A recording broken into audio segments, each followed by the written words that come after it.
Hello guys. Welcome to Top Anime Sensei. This is the continuation video after Eve before the finals. So if you have not watched the previous parts, then please go check them. The links are in the description. And if you like the video, please subscribe and press the bell icon for more updates. So without any further delay, let's start. He would come up with boneheaded ideas and mess things up. That's the type of person Datta was. He would probably do the same during the final. Huh? How strange. Did Raphael Sensei want to say something, or was I thinking too much? Never mind, it probably wasn't anything important. Moreover, by contrast, the more important thing was the battle between Datta and Masayuki. Datta could summon Ranga. By any logic, he had the upper hand. If we assumed that Masayuki were to win against Ranga, he would definitely be a threat to us. In my opinion, that child called Datta had some outstanding qualities as well. Yeah, I'll admit, Datta does have some fighting talent, but this is Datta we are talking about here. As long as he fought normally, he could win the match, but Datta often did unnecessary things that messed with his fights. Alright, I'm looking forward to tomorrow's match. If Datta were to lose, we would have to figure something out. I had already made up my mind regarding that outcome, so nothing worse would probably happen. With this happy feeling, I readjusted my mood and departed to meet with Gazel and the others for our nightly gathering. Intermission 3, Midnight Conference. Alongside Benimaru, Shion and Diablo, I entered the conference room. Miles was already waiting nervously. Gazel-sama said he's on his way. As soon as Shuna said that, the door swung open as Gazel entered the room. Have I kept you all waiting? No, we only just arrived as well. Now that we'd had our greeting, everyone was seated. Let's start with the conclusion.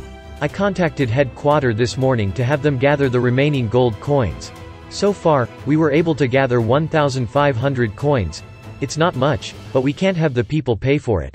Moreover, we have to prepare it by tomorrow morning. This is our limit. If we were talking about gold coins in circulation, it wouldn't be so difficult to get enough. But if Gazel was to withdraw gold coins without causing negative effects to the Dwarven Kingdom, this was as much as he could get. It went without saying that Gazel was only willing to help because I requested him to exchange gold coins with our star gold coins. I'm really sorry, the amount seemed to be greater than I imagined. I'll have someone carry it over by Pegasus. It should arrive by next evening. 1,500 gold coins are quite heavy. I feel bad having them transported here. I should use Dimension Domination to get the money. It's probably safer and more insured. I see, you seem to know, Dimension Transportation. That's indeed more secure. I understand, I'll inform them about this. That aside, let's talk business. Will this be enough to pay the merchants? Unfortunately, we were still short by a bit. This founding festival was the first of its kind, so the budget we planned was huge. Therefore, the amount of gold coins required was pretty incredible, with 3,000 coins and more. This was simply how rich our treasury was. We had 1,500 star gold coins, which could be exchanged to roughly 150,000 gold coins.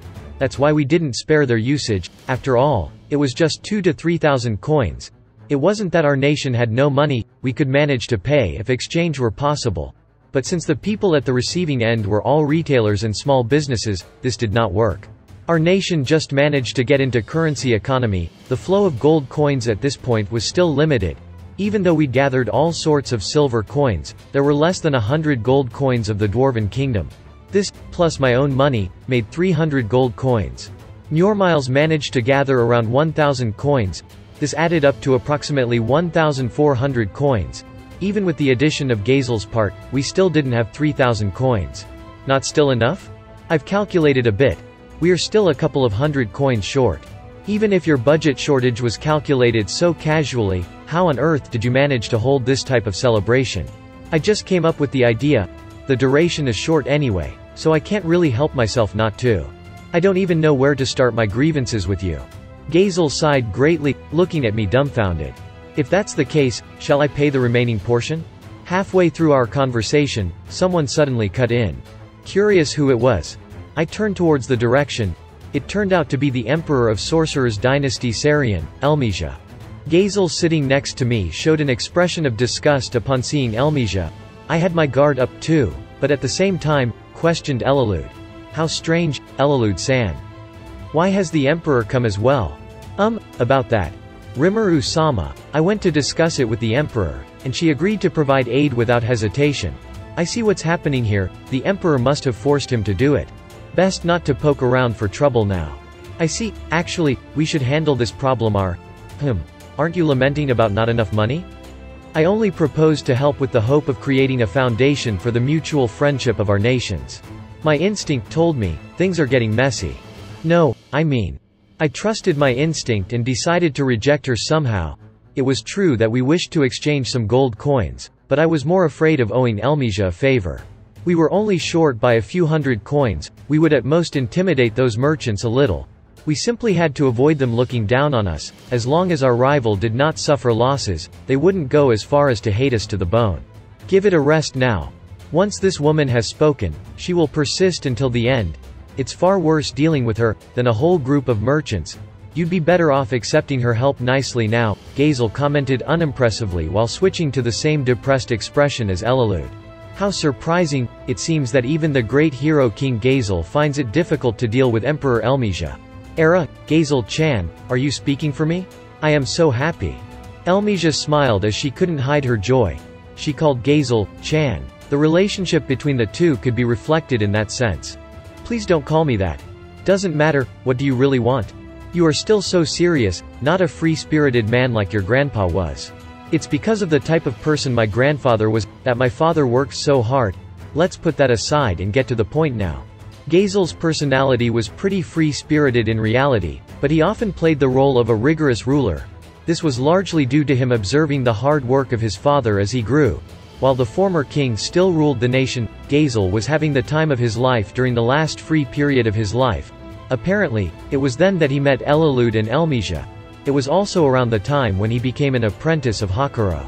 Elmisia would still bring up old tales about Gazel. She was like a close relative to him that kept on mentioning his past stories. No wonder Gazel got a headache just seeing her alone. Elmisia then exclaimed, "Let me have a drink as well," as she took a glass of fruit wine from Shuna. She nonchalantly sat down, seemingly in no hurry to leave. Gazel and Elalude exchanged looks as both released a sigh. The two looked quite tacit, but they were both no different than children in Elmisia's eyes. Perhaps that's why they were similar. But of course, also myself, who's inexperienced, had no chance of winning in a negotiation with Elmisia. That's why Gazel told me to forget about it. This tastes good as well. You are too kind. The fruit wine poured by Shuna seemed to have fit her appetite, filling her face with an even brighter smile. I was a little relieved as Gazel spoke up once more with emphasis.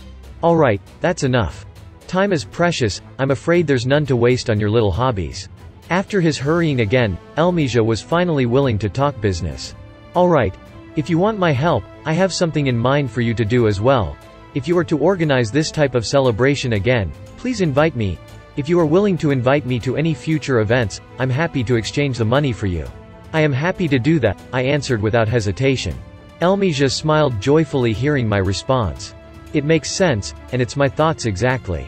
I am glad that someone is on my side. I'll be looking forward to encountering you in the future. I shook hands with Elmisia with a smile. Now Elmisia was my comrade. Aside from me and Murmiles, with the addition of Elmisia, the bad idea trio was suddenly formed. And then Elmisia took out her magic wallet.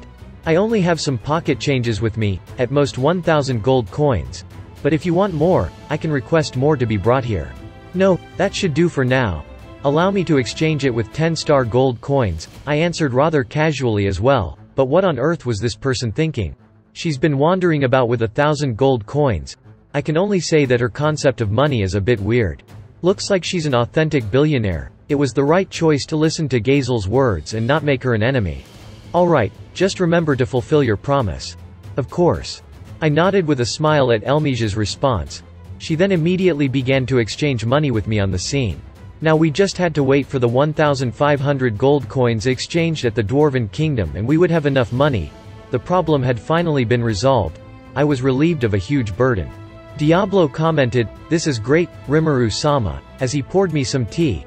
I happily drank it as he then poured some for Gazel and Elmisia as well. Although someone wanted to make Rimuru-sama a laughingstock to see to your inability to follow rules, their plan now has completely failed. At that moment, Elmisia suddenly commented something worth pondering on. But I figured, even if you didn't have time to prepare the gold coins, someone would be willing to assist you. What do you mean by that? I didn't understand and asked straight away. In order to make a subject obedient, rather than using sticks to coerce or intimidate, it is better to just do them a favor. It is simpler and has a higher chance of success. I see, you are saying that someone will enter uninvited to try to amend things? Yes, it is very likely. However, even if such a person shows up, my guess is that he will be someone else's puppet. Kufufufu, what an interesting thought. They first caused the problem and they tried to do us favors by helping us. That's certainly a plausible plan. But, even if they have no coins with them, they can just take out some proof certificate, to let the high-ranked officers of the nation see how untrustworthy you all are while also demonstrating their own credibility. In that way, they would be selling you a favor. How greedy, that's truly the thought pattern of humans. I've learned a new lesson. Could that mean?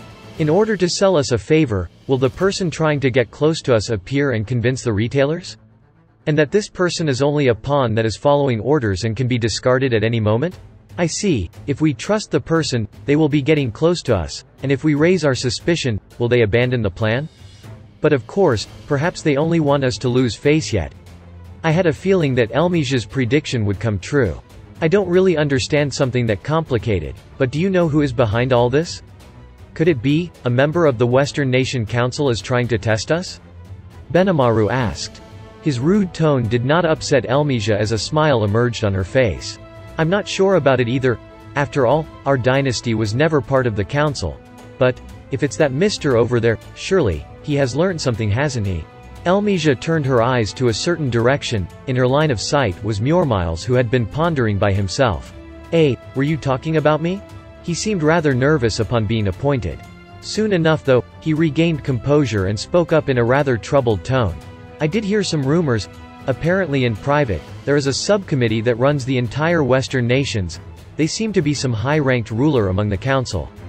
But that's just a rumor. After all, each council member is representative of their nation, all of them are nobles and all of their identities are verified. According to Muirmiles, there seemed to be some rumor among the merchants. Muirmiles said that such rumors were no different from conspiracy theories, and that he personally did not believe them.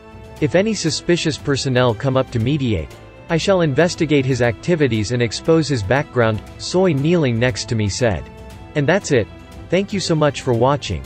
And if you guys have not watched the previous parts, then please watch them. The links are in the description. And don't forget to like, subscribe and press the bell icon for more updates.